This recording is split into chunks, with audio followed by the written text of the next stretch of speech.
Hi there, welcome to this another video, and in this video I will be showing you some action-packed soldering action. So I am quite new to any of this regarding soldering and reflow and whatnot. So SMD. The first SMD component I had soldered was just a few weeks ago on the back of my ESP32's breakout board, so it was not that difficult, it was just fine. And now this time I actually designed first this custom PCB for ESP32 S3, ESP32 C3, and also ATtiny 2 series, or those 14 pins series. Actually, it may not work with the older ones like ATtiny 84 or things like that, but it is designed for the new ones, 0 series, 2 series, and ones with 14 pins. So I designed the board. I was quite in a hurry because I was just too excited. It's not my first PCB. I had designed another PCB for my project a couple of years ago through not PCB way.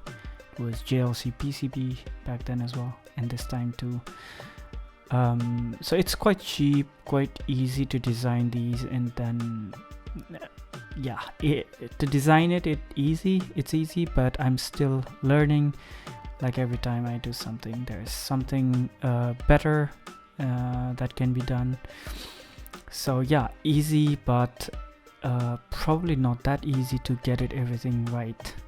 So there's always something to learn. So I actually did learn lots of stuff designing this board, as well as after sending it to manufacture it. So it took quite a lot of emails bouncing to and fro between me and a support from JLC PCB that my designs had few blocking flaws, so to say. So I had to redesign, and there were like 3-4 different reiterations until they finally approved it, and then they started manufacturing it. The last one, it was very simple through-hole components like through-hole resistors, through-hole push buttons, and then there was this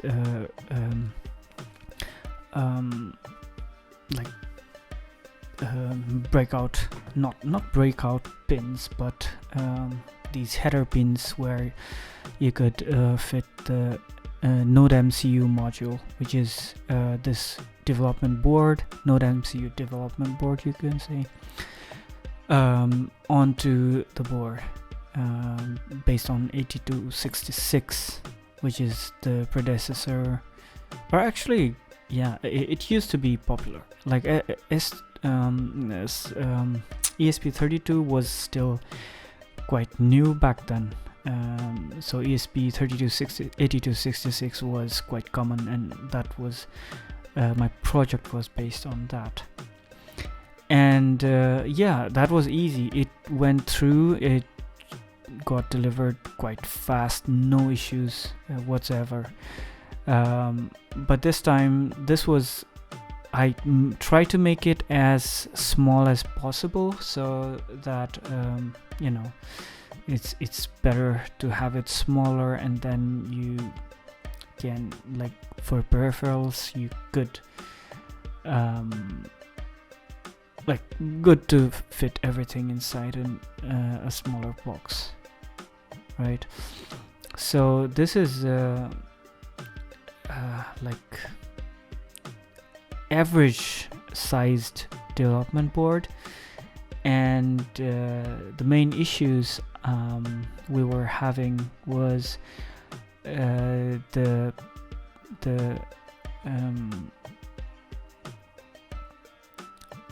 traces going beyond the board's boundary. It wasn't going out of the boundary, but it was really close to the bounds. So the traces probably it may not be very easy for the manufacturer to do that. So they asked me to change that. And there were some issues with the footprints. I was using the footprints, as you can see, there's a USB port there, USB mini, and the footprint was I don't know where I got it from.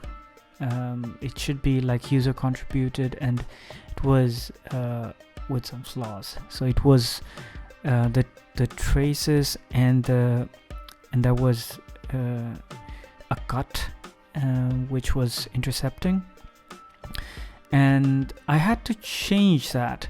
So the funny thing is I had to update that footprint.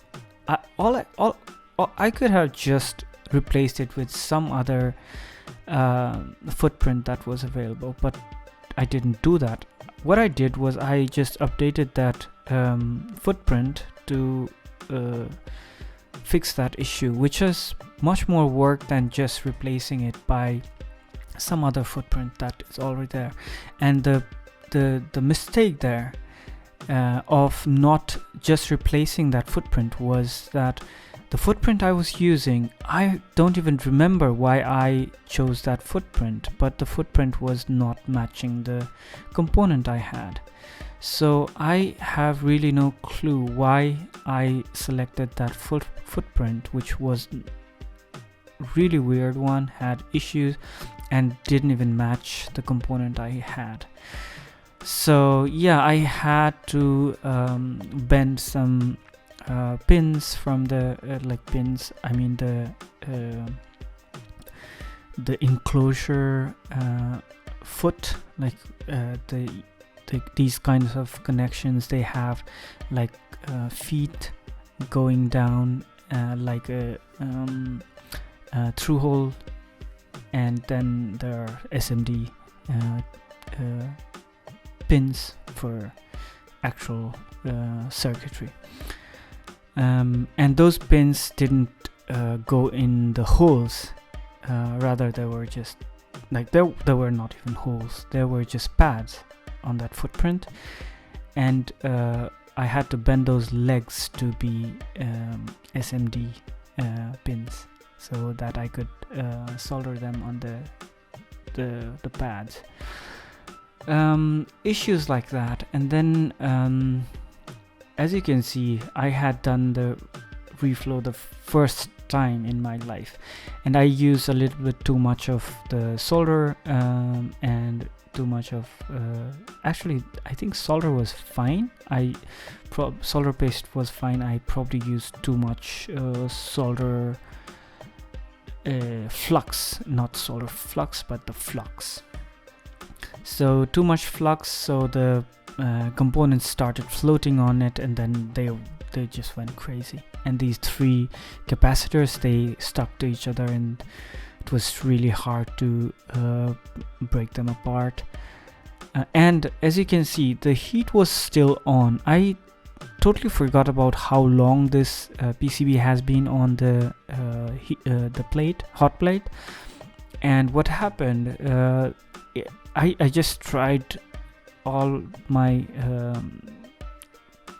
force to bring those three capacitors apart, and I was able to do that, but they kept sticking to each other.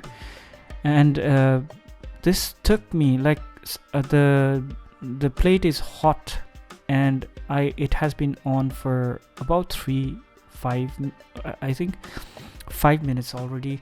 And then what happened is not all your components tolerate such heat, and what happened was, after this all was done, there were some buttons, those two buttons for reset and GPIO 0, they got damaged. I couldn't press them anymore. They were just like broken. After trying a bit, I could get it to work, but the rebounds, like once you press, it got stuck, and you had to like hit it a bit to get it turned off. Yeah, things like that. I have no clue why I was talking so much in this video, because few of my last videos I never did a voiceover, and on this one I had so much to say that the video is over, but I'm still talking. Anyway, I hope you enjoyed it. If you liked the video, please leave a like on this video, and please subscribe to my channel so that you won't miss my next video. Thanks for watching. Bye.